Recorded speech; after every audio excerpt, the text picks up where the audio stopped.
We're coming to you from the DraftKings.com podcasting studios. DraftKings.com, America's one-day fantasy sports site, where it's like a new season every time you play. DraftKings.com. From ESPN's Pod Center, this is NBA Lockdown. Welcome into another edition of the NBA Lockdown podcast. I'm Israel Gutierrez.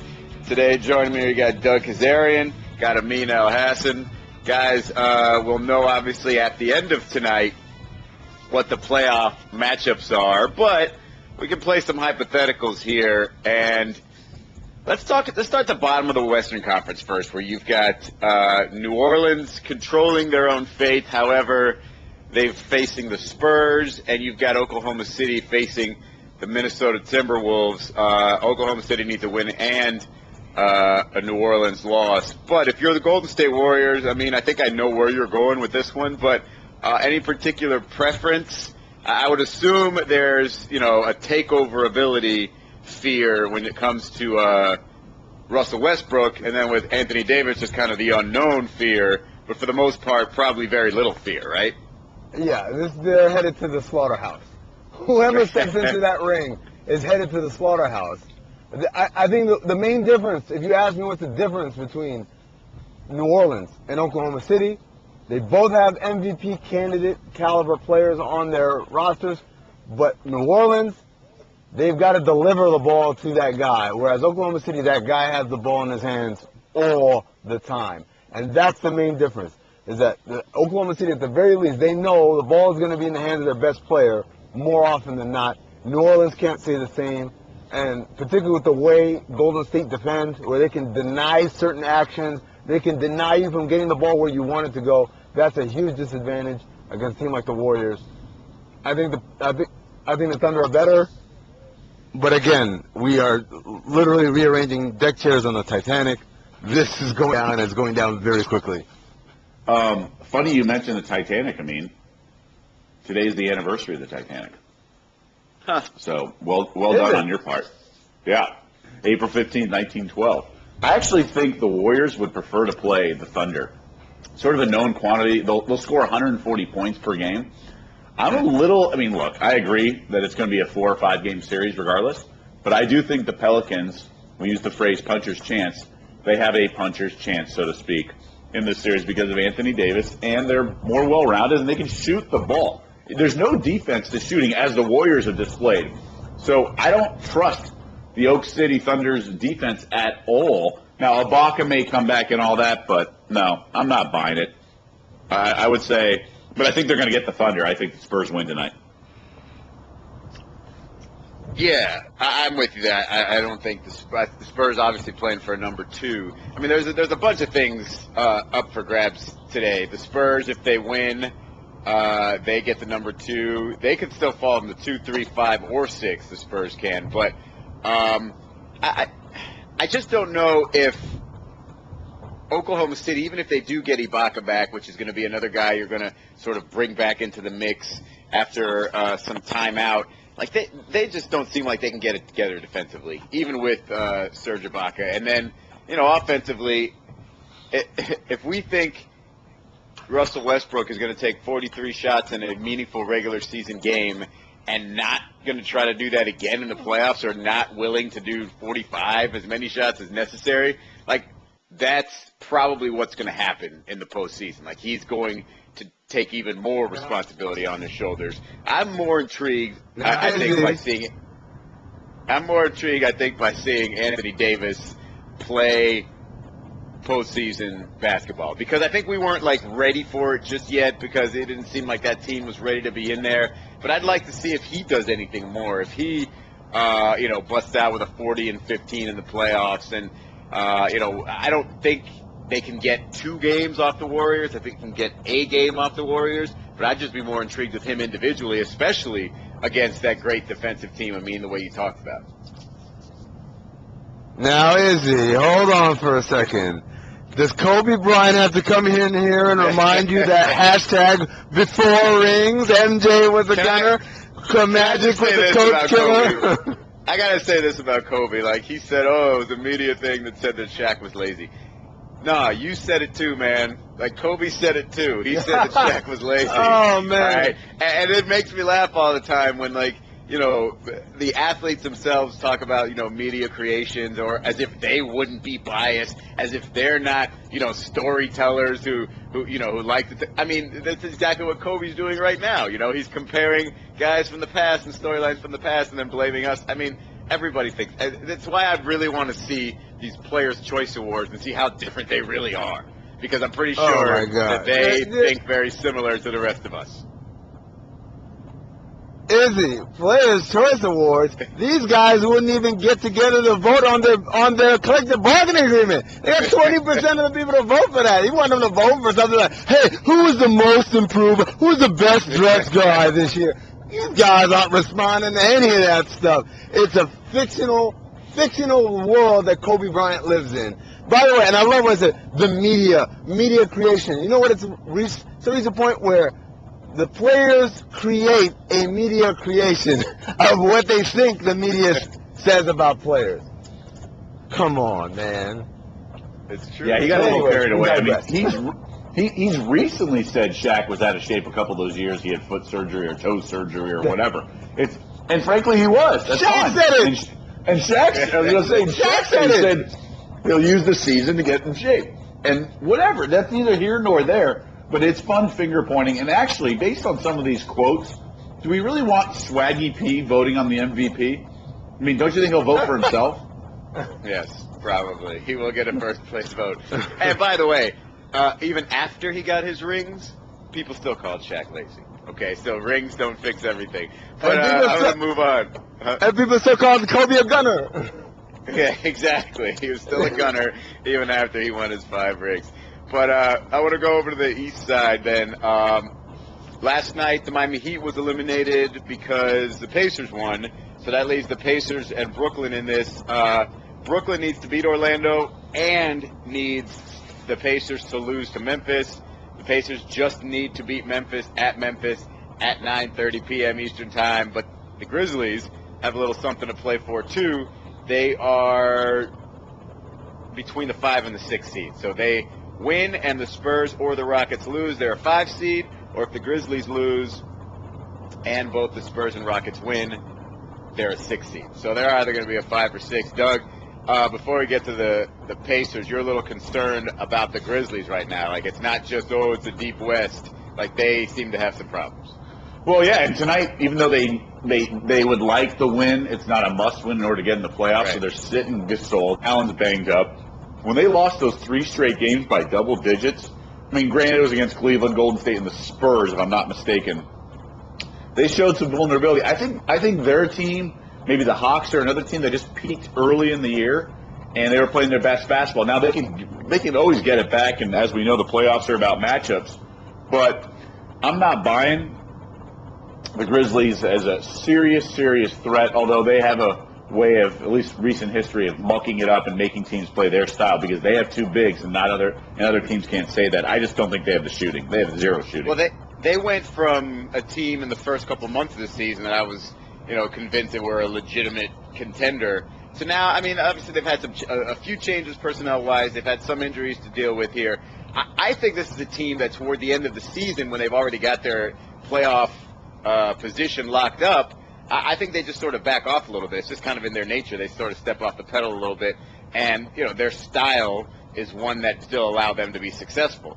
So I think when the playoffs come, we're probably, assuming, good health from these guys, seeing a very similar team that we saw at the beginning of the season. Because that's the way they played at the beginning of the season. They were angry about last year's, the way that series ended, and the way they feel like they maybe got robbed in that series, in their first-round series against the Thunder. So I think they can sort of pick up that sort of energy again and play their style at a high level. Now, the problem's going to be the opponent. If it's the Spurs, if it's a 3-6 type of situation with the Spurs, I don't think they've got a shot.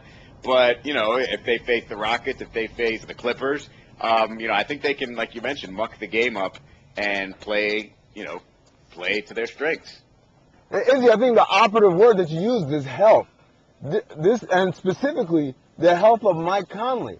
And when we talk about the demise of the Memphis Grizzlies over the last kind of third of the season, it's all about that. That guy's not been 100%, and since he's not been 100%, that team hasn't been very good. And, of course, they've had their other fair share of bang-ups. Tony Allen being out doesn't help. Courtney Lee hasn't been 100% and hasn't shot very well. I mean, those are all important, and Vince Carter obviously is missing a good deal of time. But, again, the Grizzlies, I mean, it really comes down to two players for them, Marc Gasol and Mike Conley. And now both of those guys are dealing with injuries. Unless they hit a very favorable matchup in the first round, and I'm not sure what matchup that is. Maybe the Houston Rockets, maybe the Blazers if they're lucky. But other than that, man, this is going to be a pretty quick postseason for Memphis, I think. I think you're crossing your fingers or doing what you can to set up to get yourself in that fifth spot and face the Blazers, because there's another team that's dealing with their own injuries that could probably be gotten in the first round, especially if you have home court advantage, because you would against that Blazer team, because they only got 51 wins at the moment, but they're a fourth seed because they won their division. My concern for Memphis is outside of Conley, tie game, down one, whatever it is, late game in these playoff series, because so many of them, especially in the West, are going to come down to last couple possessions is, do you trust any of them hitting a jumper? Do you trust Jeff Green hitting a three? Do you trust even Vince? I don't. And their bench is, serviceable for the regular season. I don't know if I'm going to go with Calais. I trust Mike Conley taking a jumper. Oh, absolutely. And maybe Courtney Lee if he's feeling good. Outside of Conley, I said, who do you trust? And I don't know. Do I trust the Clippers guys? Yeah. Do I trust, some of the Rockets guys? Maybe. Obviously Harden, of course. But, I don't know. Memphis just isn't doing it for me. But, again, we can talk about it Thursday with the playoff preview.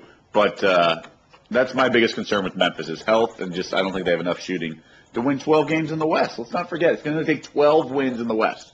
All right, so the other half of this game then, you got the Pacers, which, based on these injuries for the Grizzlies, are getting into Memphis at a good time here with their playoff lives on the line.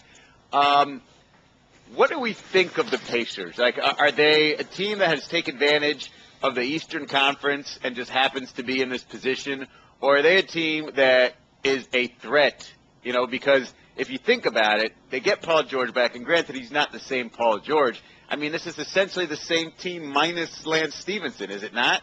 From the team that made the conference finals the last couple of years. And if they get a version of Paul that's, better than what he's shown so far, but, a little bit better, I mean, they can possibly be a team that can, make some noise, right? I mean, they seem to be the closest thing to a team that is whole now, that was sort of in shambles at the beginning of the season. No, absolutely. By the way, Paul George last night was pretty damn good. I mean, even in limited minutes, he hit every shot I think he took. And he was on the floor for that late game defensive play. Don't know why, but they play well. And this is what we can say about the Pacers. There's four reasons why. Well, first of all, let me say, I think they deserve to make the playoffs. They don't control their own destiny, but they put on a hell of a run here in the second half of the season.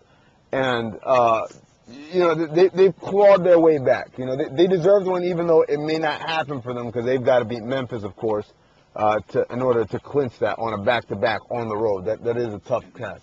But I'll tell you why I think they could be a good playoff team if they get in. Number one, as you said, this team basically played without Lance Stevenson and Paul George all year long, so to judge them on their record is kind of incomplete.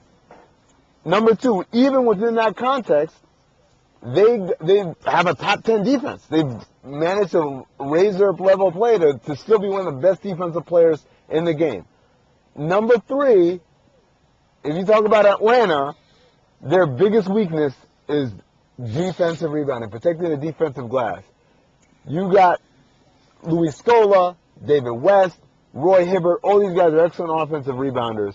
And so Indiana has a little bit of an advantage in the Achilles heel for Atlanta in that sense. Let me piggyback that. Yeah, okay. I think not having Lance Stevenson is a good thing. He shot 17% from three this year. He was an absolute disaster shooting the ball, 38% from the field. So I think that's a good thing. They're not the same team as the one seed last year, right? Even with Paul George back, because he's on limited minutes. Roy Hibbert's not the same. He's not as big of a presence offensively. I like their bench a little better. I think some of the guys, it's not Saric, but who's the tall guy? and then C.J. Miles and Stuckey are both nice, and then the tall guy who can bomb, Rudic. So Rudic bombs when he's healthy and playing. So I like the Pacers team. I think they're a frisky 8 seed if they get in.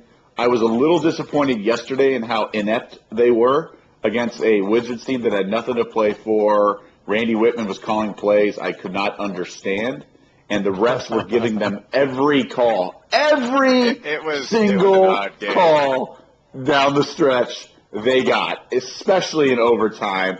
And then Bradley Beal's running isolation plays, John Wall's airballing 3-pointers with 20 seconds left on the shot clock, and the Pacers barely got it done. So do they remind me of the 1 seed of a year ago?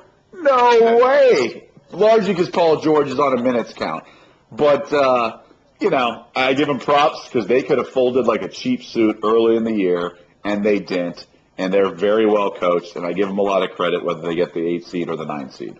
Well, they've got a couple of things that they didn't have. I mean, George Hill seems to, have taken on more of a responsibility this year. Looks like a really good player at times, or more often. Last night almost had a triple-double, 24, 10, and 9. And C.J. Miles, can shoot the lights out. Doesn't always, but can. And they do have that player off the bench, and Stuckey, in this case, Paul George as well. I mean, that's their bench combination, and that's a pretty good one. I mean, I'm not sure what game you were watching because he was 4 for 10 yesterday. He didn't hit every shot he made, Paul George. But down the stretch.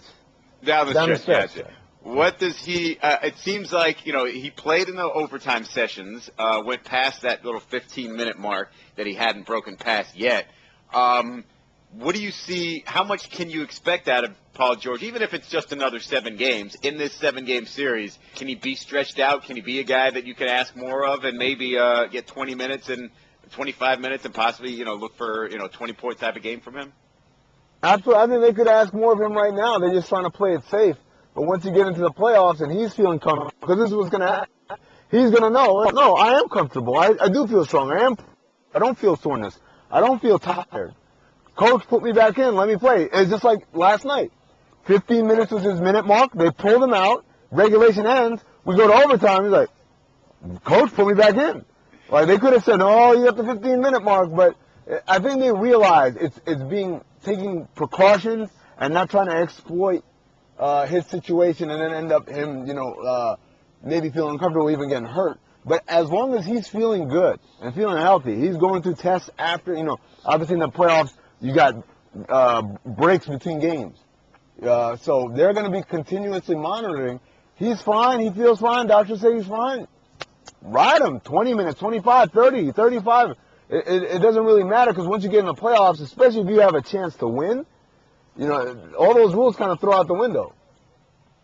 All right. Now, I know that the game didn't matter at all for Washington, and I wanted to get your take on this because Randy Whitman said, now he played these guys. Like he played his main guys in a game. He didn't have to play them, and he played them heavy minutes. I mean, you're talking about Bradley Beal playing 42 minutes, John Wall 44, Gortat 44.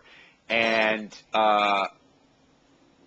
Randy Whitman said afterward, they wouldn't let me take them out. If you're the coach, do you even listen to those guys and just, have them turn off the competitive switch for a second?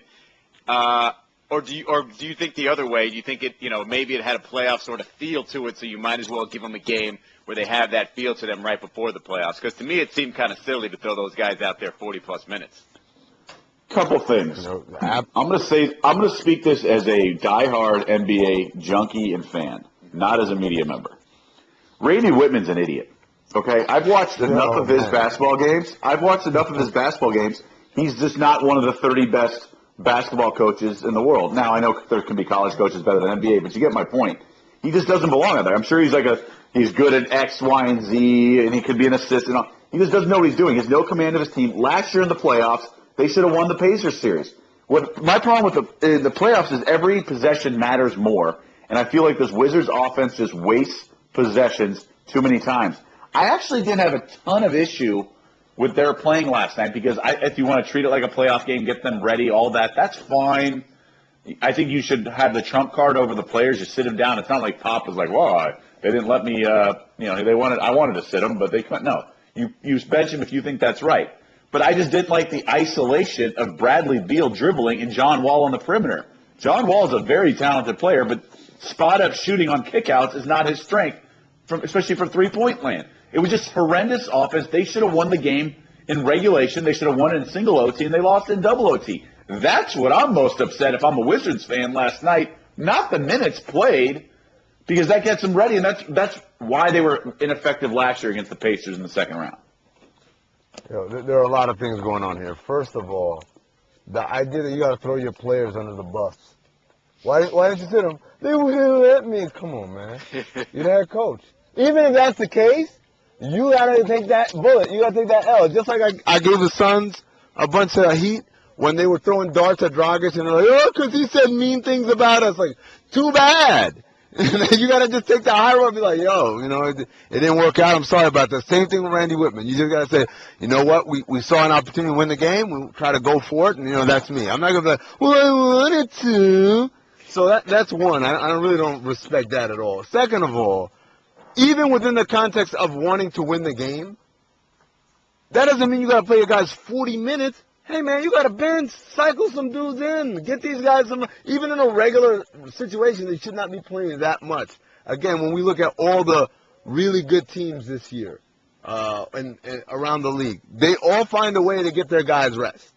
That other than Oklahoma City, which understandably, Oklahoma City, Houston, understandably, they've been hit with a lot of injuries. So what little guys they have to use them to the fullest potential. But if you look at, everyone from Golden State, San Antonio, Atlanta, even a team like like Chicago, they all find ways to get those guys rest. So other than Jimmy Butler, because Tibbs is crazy, so that part was unnecessary as well. And then the same thing, like Doug said, man, let's be honest, this is a man who doesn't look like he's gonna keep his job much longer. I hate being that guy. I don't like calling for people's jobs. But I look at the Washington Wizards and I look at the most underutilized team, underperforming team according to potential in the league. They could be so much better if they played a system that made sense, that got them good shots, that discouraged dumb shots, which they seem to take a lot of. I got to ask you, because it's a tough spot for me. I'm finishing up a feature on Bradley Beal, and it's a little bit about how he performs better in the postseason. But I'm watching these games and I'm saying to myself, is it his fault he's not where we expect him to be yet? Is it Randy Whitman's fault? Last night, even though I agree with you, Doug, the play calling was bad, I'm thinking to myself, Brad's got to make one of those shots. Either, make a shot or get to the hole, make it an easier shot. His pull-up for, mid-range to long twos are kind of, against what's happening in the game today. And I don't know. Randy Whitman is literally the only coach he has played for. Is it Randy's fault? But why is he breaking down the isolation and doing all that and not John Wall? You're right. He missed a couple free throw line jumpers off a pick. You're right. That's going to happen. Can't blame Randy Whitman for that. They're minimal good looks and minimal efficient sets. No, I'm going to go. It is Randy Whitman's fault, because why is he taking those shots? No, those are bad shots. And by the way, I get it. So Monte Ellis can take those shots. Why? Because he shoots 48% on those shots. Bradley Beal doesn't shoot he's on awful. But look it up. If you look up the numbers right now, his numbers in mid-range are horrendous. They are not his good. His numbers on pull-up jumpers are not very good. His numbers on catch and shoot aren't great either. As a matter of fact, one of the things that gets me about Bradley Beal, and it's so confusing, this guy, 3 years, has never had a PER even at 15. And yet, he was on the Team USA roster for a minute. We expected him to make that same leap or have that same career arc as a Klay Thompson or something. Even Monte Ellis, who Brad, has been compared to before in terms of not necessarily style of play, but potential and what you can do. Why isn't that showing up yet? And I think either we've misjudged him or you're right, it's Randy Whitman. No, look, you got to play in a system that accentuates your strengths and basically makes your weaknesses look a lot more subtle. So, perfect example of this. Last year, Harrison Barnes was garbage, quote-unquote, by Warriors fans. They were like, oh, Harrison Barnes. Oh, they couldn't wait to get rid of him. This year, he's like started every game, and it's been great for him. Why? Because they stopped putting him in situations that were not good for him. He can't create off the dribble. Sorry. I don't care what you want him to be. I don't care what he was in college. He's a guy that needs to come off the screens, rare post-ups when he gets a switch against a smaller player, play some small ball for us so when he does put on the floor, he's playing against someone he can beat off the dribble. And now he looks great. Same thing, Klay Thompson. They put him in situations where he's more comfortable. So when he does ISO, it's like, oh, yeah, it's not 80% of my diet now. It's just every once in a while when I do it, I can do it well. And when you look at the Wizards, they haven't done that. The other thing is, even let's just pretend that Bradley Beal is really good at, putting on the floor, getting by guys, getting to the deck, etc. What kind of situation are we putting him in where that's kind of like conducive for that? Where John, like Doug said, where John Wall is on the wing, oh, that's great spacing there. Oh, I'm a defender. I'm hugged up on John Wall. I can't leave John Wall to the three-point line. No. Sorry, you guys got Bradley Beal. No. That mid-range pull-up is kind of the only option given where the defense is because of that setup. He's put in a situation where this is literally, A, it is literally the only thing that is available to me, and B, his coach is on the sideline. Good shot. Keep shooting them. Oh, man, hey, man, you're going to hit him. You're going to get on the street now. Guys, we're overcomplicating this. At any point over the last few years, have you said, A, that was a really well-coached game by the Wizards? B, the Wizards are really well coached. C, the Wizards just play smart basketball. You've never said any of those things over the course of a few years. So stop. But I'm trying, Doug, because for the sake of the listener, I wanted to explain exactly why we say those things. Because as I'm listening to y'all are just haters. Wizards have won more wins in the last 2 years than they did in the last 7 years combined. They'll say things like that. So I need to explain to them what exactly we're talking about when we say this is a team that is severely underachieving.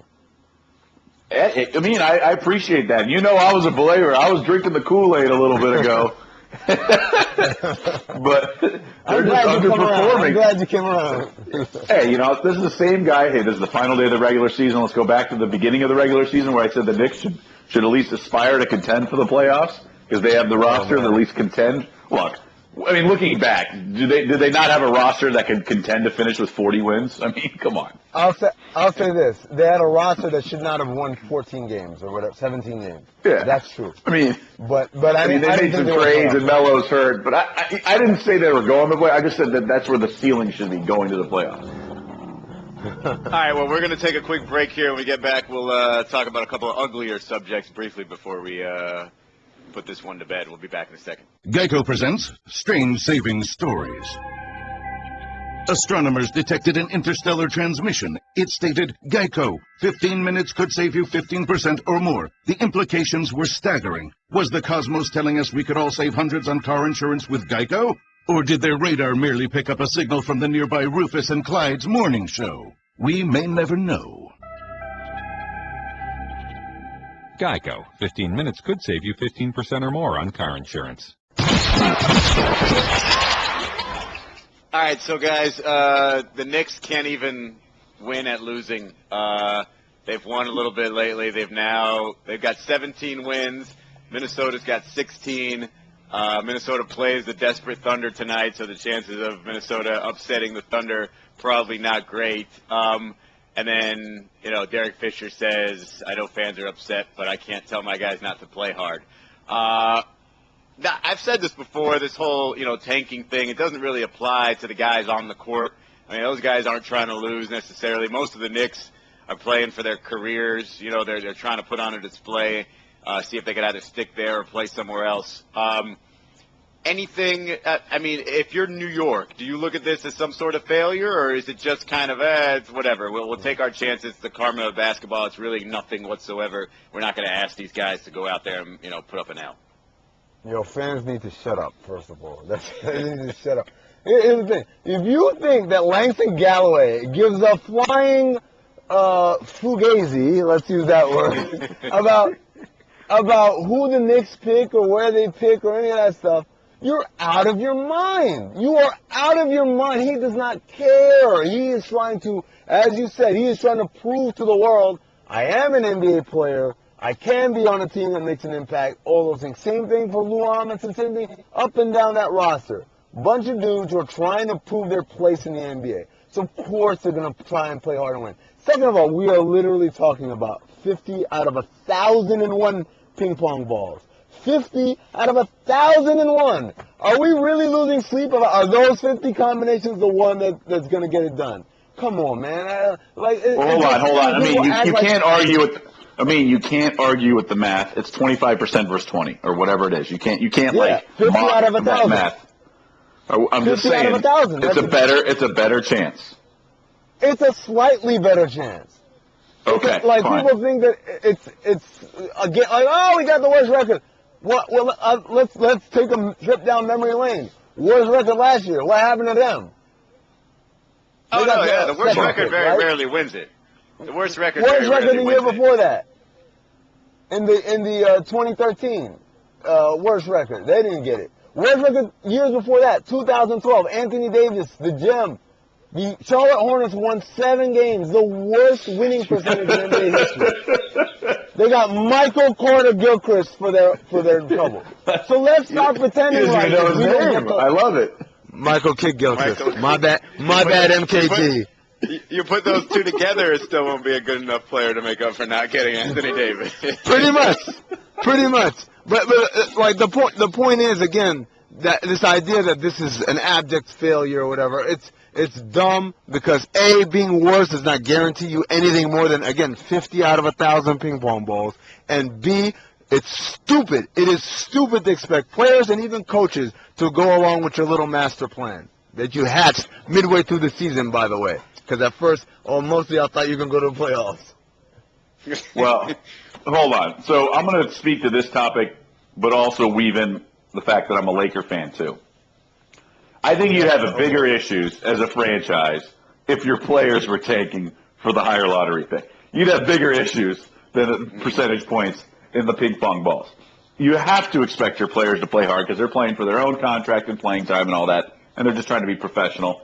And the fans, I mean, we saw this in the NHL, the Buffalo Sabres fans were cheering for opposing teams because they have a straight, like the NFL draft, but there's 2 generational players, like the next kind of Lindros, Crosby, even Gretzky coming up, supposedly. So I get it, and they're actually cheering for the future of the team and not the demise of the current team. But I think management, and I think you have to take this into account, until the commissioner in the league changes the rules, I have no problem if Byron Scott wants to play Robert Sacre 48 minutes at center at the whole game. It just that's their way of tanking. Like, I'm not saying you run plays and shoot, have Tarek Black shoot 3-pointers, but I think there's an element of, back in the Oden Durant draft here when Michael Redd had about 30 points at halftime, and shockingly, Redd's out for the second half. Paul Pierce, let's sit him for the final few weeks.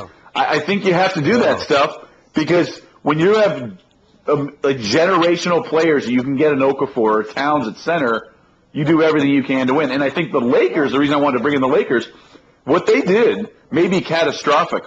I mean, they beat the Sixers twice in the last month of the season. If they lose this pick, it will really set back the franchise because if they get it, you're going to have a top 5. They're not getting the 4th pick, let's just face it, because it's not going to go true to form 1 through 4. So you're getting a 5th pick maybe, and then you're also getting Randall back, maybe a free agent. You got Kobe coming back off injury, not the serious one of Achilles, but a regular injury to come back from.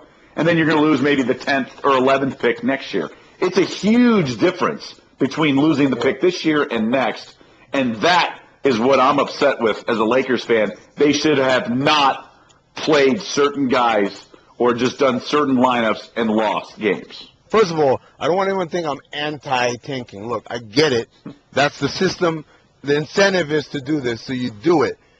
And especially in a case like the Lakers, I think the Lakers are different. Because as you mentioned, Doug, they have a risk of not receiving their pick unless certain things happen. And so for the Lakers, it should have been a priority to get to at least second worst. Because second worst would have guaranteed they keep their pick. If you're the Knicks, though, you're awful. It makes no difference. It's not like you're going to get the 10th pick now or not going to get your pick. It's just 50 ping pong balls. It's so dumb that Knicks fans are like, versus 25% versus 20%, is a 25% chance better of getting that. I mean, look, dude. I'll tell you what it's like. It's like, let's say, I don't know if these numbers are right, but let's say you're the Warriors, and it's in the game, and the other team is an intentional foul. Curry shoots 95% from the line, and Clay shoots 90% from the line, and they foul Clay. It would be like a Warriors fan be like, "Oh no! No. Clay, why?" No. It's silly. I mean, you know what really doesn't matter? Beating Atlanta on April 13th. That does not matter. What do you? No, but it matters to those guys, though. That's my point. It matters to the people involved in the actual competition. No, the paychecks matter. And you know what? Being up double digits at halftime. No, hold on. You don't need to win that game. You don't need to win that game. You don't need to win that game. Hold on. Ed Davis, I'm going to use your Lakers. Ed Davis knows he's going to be in the NBA. Nick Young knows he's going to be in the NBA. These guys on the Knicks, I'm sorry, look up and down that roster. Those are the dudes who are literally fighting for. So when you say the paychecks matter, they sure do. They matter not just this year, but next year and the year after that and the year after that. And the way you avoid being Chris Quinn or Gerald Fitch or a million other names that I can name right now that most people in the podcast will be like, who? That's how you avoid it. When you're not just a replacement player who was brought in just to see this tank job get through. Because think about this. How many of those Sixers do you think we're going to see in this league when they're off the Sixers? Only a handful. Look, I'm not saying you lay down, but I'm saying when Atlanta comes back to tie the game, you may want to put in certain guys, like not get that. Yeah, those guys are in the game. That's my point. Doug, it's not like he put in Carmelo in the game. He's playing those dudes. He's playing those. Aldridge, career high. Exactly. Look, I get it. I have no problem with the players. And at some point, Derek Fisher's not going to run stupid plays and dial up a high pick and roll with Aldridge handling the ball and shooting three. You can't do that. That's because you're going to get fined. Maybe you'll get your pick taken away by Adam Silver. Yeah. But I just think there's other ways to do it. Make sure you don't win that game. I think. Look, every once in a while it happens. Guess what? Why does anyone say why does anyone mad at Atlanta for like laying down pretty much? Even though they played all their guys, they still kind of laid down and let the Knicks get up on them by like double digits. Why is anyone mad at Atlanta? Why is everyone mad at the dudes who are literally fighting for their careers? It's so silly. The best tanking, so to speak, that was done within the last couple of weeks was the Atlanta Hawks, already the 1 seed locked up, playing the second game of a back-to-back on the road, did not rest anyone. They go into Brooklyn, beat the Nets. Why? Because they have a pick swap with the Brooklyn Nets this year, so they want the Nets to be in the lottery so the Hawks can get a better draft pick. Now that is controlling the right way your own draft status. 100. All right, well, Amin, you need to work on your math skills because math does matter. Doug, you need to stop freaking out about the Lakers because they're going to get the number 1 pick. It's just going to happen. Oh, okay. All right. So both of you guys can chill out a little bit. But that's going to do it for this edition of the NBA Lockdown Podcast. My math skills are good. You just don't appreciate math. That's what it is. I do appreciate math. You don't think it matters. I think at some point it's statistically insignificant. That's my point. But a player's name is more important. Let's remember that. Of course. All right. Thanks, Amin Elhassan. Thanks, Doug Kezarian. I'm Israel Gutierrez. We will talk to you again tomorrow for a playoff preview. Thanks for listening to NBA Lockdown on ESPN Radio. For more great podcasts, check out the Pod Center page on ESPNradio.com.